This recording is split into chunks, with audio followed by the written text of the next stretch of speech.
সুপ্রিয় দর্শক আসসালামু আলাইকুম। সবাইকে স্বাগতম জানাচ্ছি আজকের গুরুত্বপূর্ণ সংবাদে। প্রথমেই জানিয়ে দিচ্ছি সংবাদ শিরোনাম, পরে বিস্তারিত। আইসিইউতে খালিদা জিয়া, দেশবাসীর দোয়া কামনা। শুনছিলেন সংবাদ শিরোনাম, এখন বিস্তারিত। তার আগে ছোট্ট একটি আবেদন, যদি আপনি ন্যায় ও মানবতার কক্ষে থাকেন লাইক দিন। বেগম খালিদা জিয়ার সুস্থতা চেয়ে কমেন্টসে লিখে জানান রোগমুক্তি হোক এবং সাবস্ক্রাইব করুন আমাদের চ্যানেলটি, কারণ আমরা বলি সেই কথা যা অনেক মিডিয়া আড়াল করে। এখন চলুন বিস্তারিত দেখা যাক।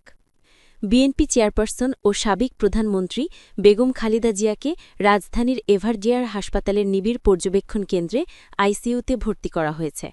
হৃদযন্ত্র ও ফুসফুসের সংক্রমণ হঠাৎ বেড়ে শ্বাসকষ্ট তীব্র হওয়ায় সোমবার ২৪ নভেম্বর রাতে চিকিৎসক দল জরুরি ভিত্তিতে তাকে বিশেষ পর্যবেক্ষণে নেওয়ার সিদ্ধান্ত নেয়। হাসপাতালে চিকিৎসকদের একটি সূত্র জানায়, খালেদা জিয়ার শ্বাসকষ্ট বাড়তে থাকায় দ্রুত আইসিইউতে স্থানান্তর করা হয়েছে। দলের পক্ষ থেকে দেশবাসীর কাছে তার দ্রুত আরোগ্যের জন্য দোয়া কামনা করা হয়েছে।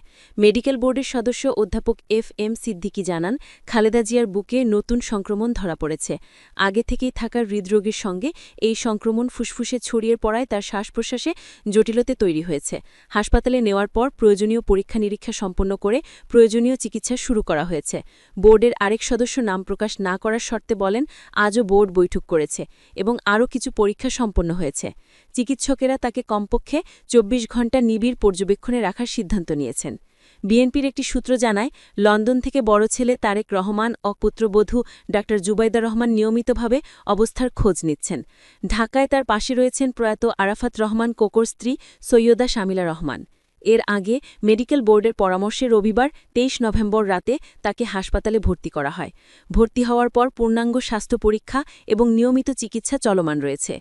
প্রসঙ্গত, গত ৭ জানুয়ারি উন্নত চিকিৎসার জন্য লন্ডনে যান খালিদা জিয়া। সেখানে ১১৭ দিন অবস্থানের পর ৬ মে দেশে ফেরেন। দেশে ফেরার পর থেকে নিয়মিত স্বাস্থ্য পরীক্ষার অংশ হিসেবে তিনি এভারকেয়ার হাসপাতালে চিকিৎসা নিচ্ছেন।